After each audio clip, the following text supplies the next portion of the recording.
Welcome to Whistle Stops, a special program series from the Truman Library Institute. Thank you for joining us today for our next trip down the tracks. I'm Cassie Pekarsky, Director of Strategic Initiatives and host for our journey through the all-new permanent exhibition at the Truman Presidential Library and Museum after a spectacular $29 million renovation.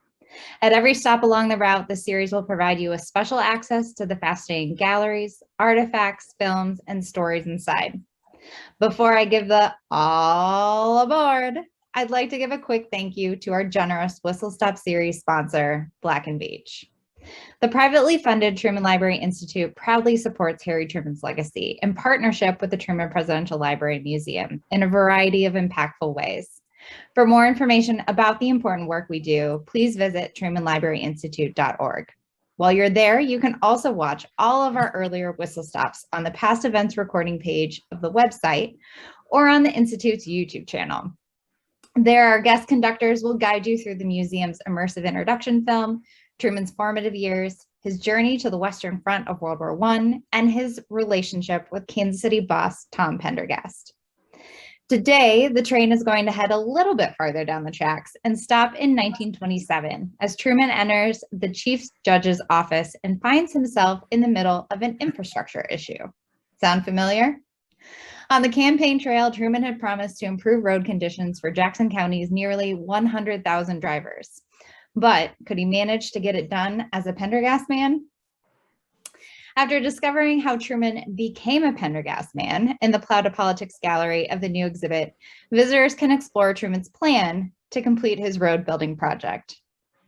On today's journey, our conductors will guide us through this incredible Truman story. Our first conductor, Tim Triplett, joined Black Veatch in 2008.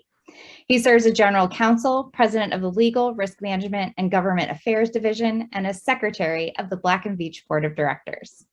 He also serves as Chief Compliance Officer for the company's Global Ethics and Compliance Program.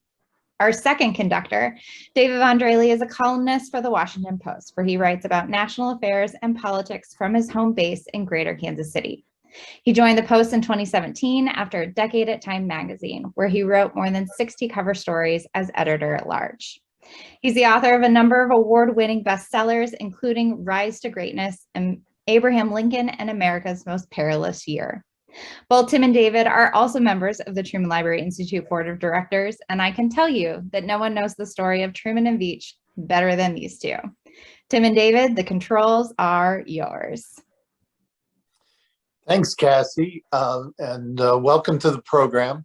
We're going to jump right into 1927, and what that means is I'm not going to spend a lot of time on how Truman got into the high office of Chief Judge of Jackson County. This is the equivalent in those days of the head of the county commission.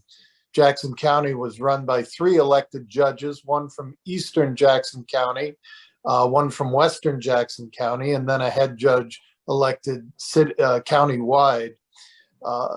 Truman had, I strongly recommend that you get that story by, as Cassie suggested, going to Truman Library Institute website and finding John Herron's terrific whistle stop presentation on Truman's relationship with the Pendergast machine. The Pendergast machine had put him into this high office as the chief judge of Jackson County, where Truman had promised the voters that he would deliver good roads to the county. It's impossible to exaggerate how important this issue was for Jackson County voters in the 1920s. Kansas City was crazy about cars. We had a huge Ford factory, only the second Ford factory in the nation, churning out Model Ts and later Model As. Over 100,000 drivers in Kansas City had cars, but there was almost nowhere they could go because the roads were terrible. There were fewer than 500 miles of paved roads in Jackson County, and those were in terrible condition. They were made with inferior concrete, not coincidentally, sold by the Pendergast Concrete Company. They were so thin that they were called pie crust roads. They were impassable in rainstorms. They were constantly rutted, and people couldn't get where they wanted to go. Harry Truman promised better roads, and he was elected on that promise. But then in 1927, he had to go to the voters with a bond issue to raise the money to build these roads. Kansas City voters were highly skeptical that the Pendergast machine would ever do infrastructure work on the up and up. They'd been so corrupt for so long. They were very reluctant to approve more money for more concrete. And Truman had to figure out how could he get this bond issue passed. It occurred to him that the only way it could be done in a city that was increasingly a two-party town, still dominated by the Pendergast Democrats, but with a rising African-American community that was strongly Republican because of Abraham Lincoln, and a lot of farm kids from the Midwest, from very Republican states, moving to the big city. So each year it was more competitive. It occurred to Truman that if he could get a Republican of high reputation, well regarded in the community, to get it behind this road building bond issue, that then he might be able to get it past the voters. And the question was, who might that Republican of sterling reputation and competence be? Well, it turned out, as Tim's going to tell us now, that he had a connection from World War I who could put him in touch with just the right man. Well, thanks, David. Yeah. Thank you very much. It's a real honor to join today to talk about Truman and to talk about Veatch and to join David with regard to this talk. I thought I would give just a little bit more history with regard to myself, just a brief intro. I joined a law firm called Blackwell Sanders back in 1978. And the reason that's important is because the Blackwell Sanders law firm and one of my mentors, Larry McMullen, was a longtime attorneys for Black and Veatch. So I got to know the Black and Veatch people. I got my first major assignment for Black and Veatch back shortly after I joined the firm, and got to work with them for about 30 years before I joined them as the general counsel. I go through all that because as a kid lawyer, I was intrigued by the relationship of Mr. Blackwell, Mr. McMullen, and Mr. Veatch, and that led me to a keen understanding of how Mr. Veatch added to the community at large and did a lot of good with regard to it. And certainly one of the contacts that he made first in World War I, and then later with regard to some sewer projects here in the Kansas City metropolitan area, was a man named E.M. Staten, who's shown there with Veatch. They became friends, and interestingly enough, in some of the early sewer projects that they did, the so-called Blue River project and the Gooseneck sewer project, which is in the northeast quadrant of the city, they developed an interesting relationship. Today it would be called a public-private partnership, because part of the work was done publicly, part of it was done by a private institution, but they began to have a bond together that became very interesting to me. There was also another episode in 1926. There was a terrible explosion in one of the water tunnels that goes under the Missouri River. In fact, it's still in use today. I haven't been able to completely tie it down, but I do know that Mr. Veatch was involved. I believe that Colonel Staten was involved, and they investigated the cause of that. It caused eight deaths, and it was very tragic. But at any rate, these two individuals, I think, began to be drawn together. And they also saw that building bridges together and doing things together was a lot more productive than any other way. So into the picture comes a relationship between Staten, Colonel Staten, and Truman. And he introduces his friend, Mr. Veatch, into this role with regard to the Rhodes program that David talks about. This tremendous program that was going to kind of almost revolutionize. And here we find ourselves again now talking about infrastructure programs, but they were really going to take on something that really was very important for two reasons. One, both Truman and Staten wanted this to be a really honest program. They knew that the integrity with regard to this project was going to be important. So they asked if Mr. Veatch of Black and Veatch, he'd been a partner of Black since 1915, would come join this again, what we would call today sort of this public-private partnership to put together this road program. And they started, and of course it was very, very successful. The program itself actually fell into two phases.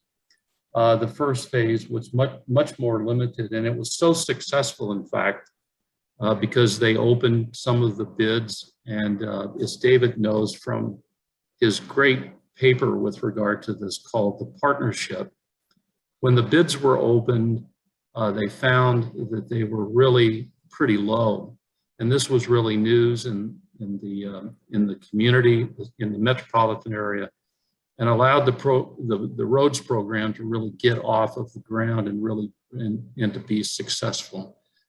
So what you're seeing now is a really exquisite book, The Results of County Planning. So from about 1926, 1927 until 1932, the roads program was really underway, and Mr. Truman wanted, I believe, to publicize how successful this had been as a program and for the county. So they put together this book, and it's about, I'd say 110 pages long. It's a lengthy book. And most of it is black and white photographs of Eastern Jackson County, some of the roads that they had put together, some of them that we now know very well: Blue Ridge Boulevard, Blue Ridge Cutoff. All of those roads, which are really well known to us today, started with regard to this county planning program. So it was Staten and Veatch who headed this up from the outside, and they answered to Mr. Truman at the time, who was the administrative judge. And like David said, the court in Jackson County was not a judicial court, it was an administrative court made up of 3 judges, and Mr. Truman at the time was heading that up. So these 3 worked together. It became very successful. The bond issues were successful, and they were able to do so much good for our county. And ultimately, I think it benefited, frankly, Black and Veatch, and it gave Colonel Staten, Major General Staten, what he wanted to, which was a unified approach and partners together to do a really good job with regard to this. So that's sort of the opening salvo in this is not stealing David's thunder at all, but in his book, The Partnership, I always kidded him that there was actually not 1, but 3 partnerships that he wrote about so well. The first one was the partnership between Mr. Truman and Colonel Staten. The second one was that relationship that I've talked about between Mr. Staten and Mr. Veatch. And then the final partnership that was a very long-lasting relationship between Mr. Veatch and what would become President Truman. So David, I'll hand it back to you. Thanks, Tim. The goal was to put a good paved road within a mile or less of every resident of Jackson County. So no matter where you lived, what farm you were on, if you could get your car out a little ways through the mud or the dust or the sand or the gravel, you would hit a good, solid, well-maintained paved road. That was the promise. Staten and Veatch together did a survey of the county and produced the plan that you're looking at now that showed how that would be done, where those roads would be built. They were in a pretty forward-looking, aggressive development. A copy of this map was sent to every resident of Jackson County so they could take it out of the mail, open it up at home, and see exactly where those roads would go. And then, in what I think is a fairly unusual step and a real testament to N.T. Veatch's commitment to this project, Staten and Veatch campaigned for the bond issue. They went before the Chamber of Commerce. They went before all sorts of interested community groups to explain how this would be done. And at the same time, Judge Truman made his personal commitment, which he had from his boss, Tom Pendergast, that the bids on these projects would be legal, they'd be straight, they'd be on the up and up. Truman, we don't know the exact nature of his conversations with boss Tom Pendergast, but we have the outlines. And what he did was he appealed to the boss's pragmatic political way of thinking. He said, if we just ran for office on a road building platform, we got swept into office, we have to deliver these roads. And if we give the people of Jackson County inferior roads again, we will never be elected again. They're never going to trust us. And so the boss understood this, that there was power for the Democratic Party in delivering results. It was a kind of a watershed moment for the Pendergast machine, and certainly for Harry Truman. As Tim said, the bond issue passed, and the first round of roads were built. That scene that Tim referred to of opening the first bids, this was done in public, an amazing step that it was new to Jackson County. All the reporters went out to the courthouse in Independence and they watched Harry Truman open the bids. And to the astonishment, it was literally front page news when Judge Truman and his fellow judges awarded the contract for the first roads to a company from Iowa that had delivered the best bid. Local contractors here in Kansas City were horrified. They complained to boss Tom Pendergast, and Pendergast even called Harry Truman on the carpet and said, I'm getting a lot of blowback from the local contractors who are strong contributors to our organization, and they expected to get this work. And Truman said their bids weren't good. We promised that we were going to do this on the up and up, and you can tell your friends that they need to submit honest bids. As I say, there's front page news. The city was astonished, but even more surprising was the fact that more miles of road were built faster and cheaper than they had promised in the bond issue. This was just a remarkable achievement. Voters immediately passed the second bond issue, as Tim said, for even more money to build even more roads. and it was the making politically of Harry Truman. On the basis of this successful infrastructure project and this reputation for honesty, frugality, efficiency, he was elected to the United States Senate and began a career in the Senate, where he again was known for honesty, openness, efficiency. His Truman Commission during World War II was responsible for making sure that the public was not being ripped off by wartime defense contractors. This was what he was known for, from the Rhodes Project all the way up to his selection as vice president in 1944 by Franklin D. Roosevelt. Mr. Veatch was symbolic of this efficiency, honesty, integrity of his work. And that, as Tim said, not only made them professional partners, but made them friends for the rest of their lives. And I'd like Tim to talk about that friendship a little bit.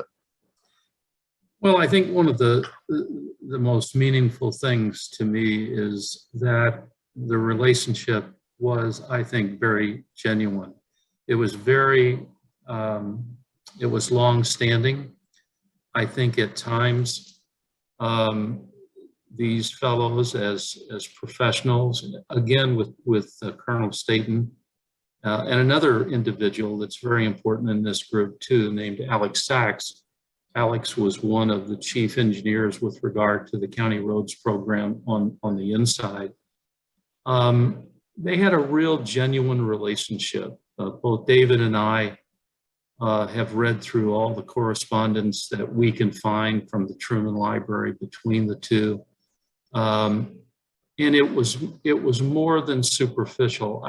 I also love to tell the story that when President Truman got into office as the president, he had, as he said, the weight of the world had fallen upon him.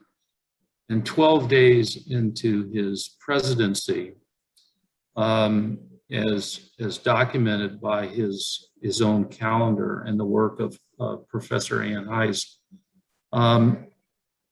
Truman and Veatch actually had the longest time together for that day, according to his calendar, 90 minutes, where they had lunch together. So here we are, we're in April the 24th of 1945, and they meet for lunch, of course, in the Blair House. Truman has not moved in to the White House. Eleanor Roosevelt has not removed the things that the Roosevelts had placed in the White House for almost 12 years, of course. And there they sat, two friends, and Truman takes time out of his enormous schedule to meet with his friend, N.T. Veatch. I just think that that's very, very telling.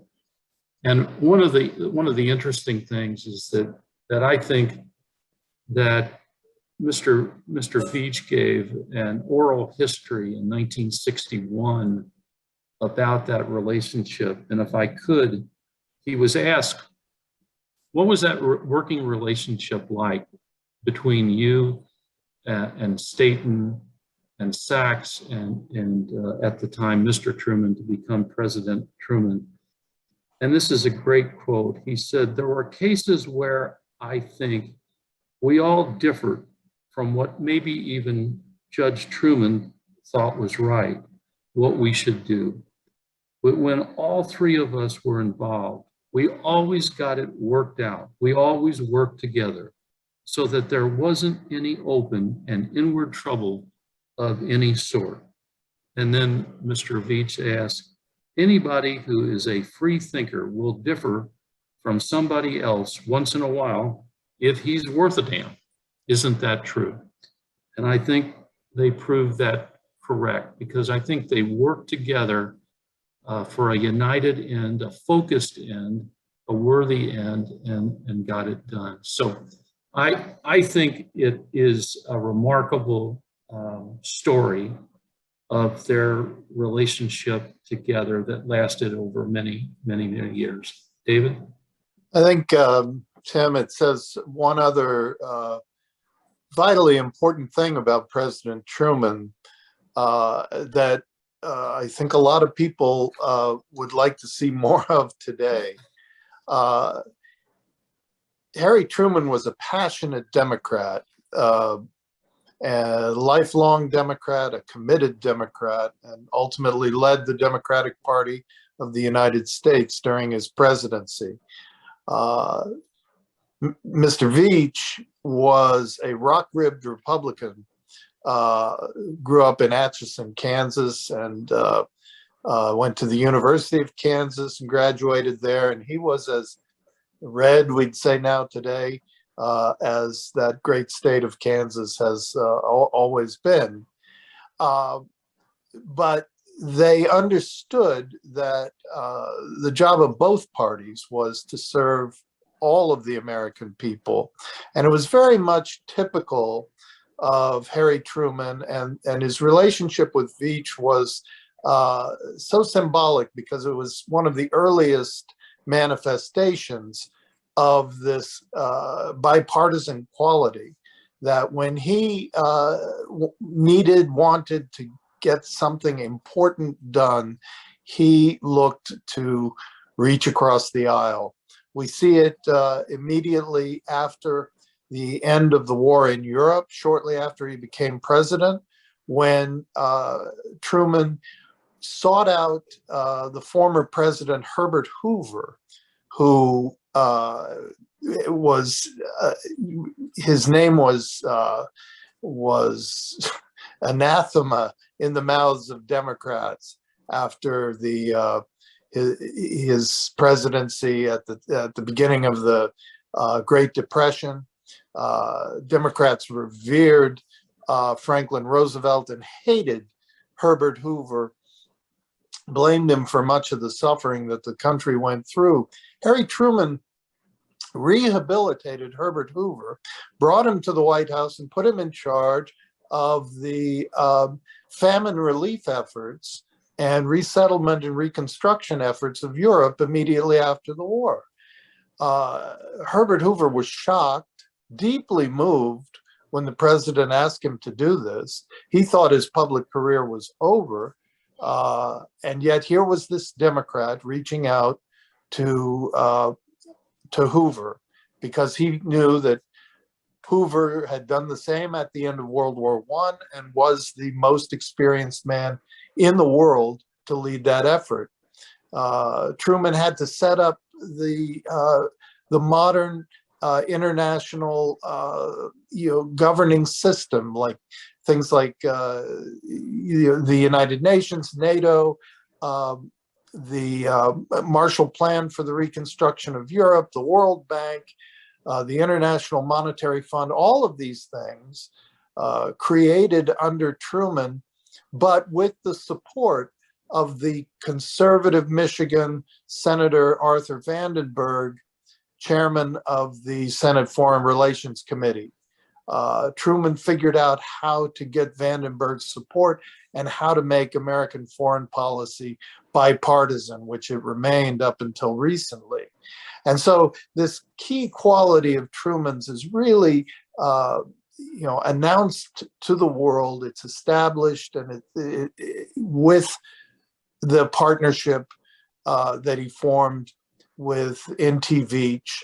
And it was meaningful to him to the very end. I was moved, Tim, when I was out there researching this relationship at the library, to find that one of the last public events that Harry Truman did when he was getting older and frail was to appear as the keynote speaker at a meeting of American engineers, the American Society of Engineers, I think it's called, that Mr. Veatch had arranged to be celebrated in Kansas City in honor of the 50th anniversary of the firm Black and Veatch. Harry Truman understood how much this meant to his friend, Tom Veatch, and he went to deliver the keynote address. Guess what it was about? Infrastructure. I have really enjoyed talking about the partnership, as I call it, with my friend, Tim Triplett. Tim won't brag about what's become of N.T. Veatch's engineering firm, but I will. This Kansas City-based institution is now one of the largest and most admired engineering firms in the world, doing major infrastructure projects of the amazingly high-tech nature in countries all over the planet. And Tim, as their general counsel, is right in the middle of that. And the fact that he was able to make time to participate in this with me is deeply meaningful. And I thank the audience for tuning in. Thank you, David. That's very, very nice. Appreciate it. Thank you so much, Tim and David, for that incredible and little known story of partnership and friendship. Truman's success as county judge eventually led him to Washington, D.C. as a United States Senator. Upon arrival, he was dismissed as the senator from Pendergast, a naive tool of gangsters. By the end of his first term, as David mentioned, Truman made the front page of the New York Times for his attacks on corporate greed and corruption, and he was just getting started. Join us for our next and final stop on December 2nd for a close look at the senator from Missouri. Whoa, whoa, whoa, whoa, whoa, stop the train. Did I just say final? Yes, I did. And why might we be ending this wonderful series? Because, drum roll please, the Truman Library is reopening. Starting December 2nd, you can discover firsthand some of the most dramatic chapters of world history in a cinematic experience. From immersive sound and light theaters depicting World War I and the Cold War, to a 14-foot interactive globe exploring the hard problems of peace following World War II, and much, much more about our 33rd president. The library will be open Thursday through Saturday from 9 a.m. to 3 p.m. Learn more and reserve your time entry tickets today at TrumanLibraryInstitute.org. Now, while the Whistle Stop series may be almost over, have no fear, we have an exciting slate of programs lined up for next year. You can find more information about this series as well as other interesting programs by signing up for our email newsletter at TrumanLibraryInstitute.org and following the Truman Library Institute on Facebook. Speaking of interesting programs, we have one more 75th anniversary to commemorate this year. Truman's signing of Executive Order 9808. In 1946, Black World War II veterans who had risked their lives overseas returned home to another fight for freedom. In the weeks and months following VJ Day, violence against Black Americans and veterans in particular soared. President Truman's response was clear, stating, "I shall fight to end evils like this." But he was frustrated, both by the judicial system and the Southern Democratic bloc in Congress. Undeterred, Truman drew on the Constitution and his presidential powers and issued Executive Order 9808, creating a 16-member presidential committee on civil rights. Truman's landmark action 75 years ago and next month was the first significant federal response to racial violence since Reconstruction. On December 15th, Richard Gergel, United States District Judge and author of Unexampled Courage, The Blinding of Sergeant Isaac Woodard, and The Awakening of President Harry S. Truman and Judge J. Wades Waring, will detail this dramatic and little-known chapter of the civil rights movement in America with an introduction from Congressman Emanuel Cleaver. Register for Freedom from Fear, Executive Order 9808, and Truman's Fight for Freedom at TrumanLibraryInstitute.org. For now, we've arrived at the station, and it's time to disembark. We look forward to having you aboard again on December 2nd for our final journey. Thank you for joining us. Have a great evening.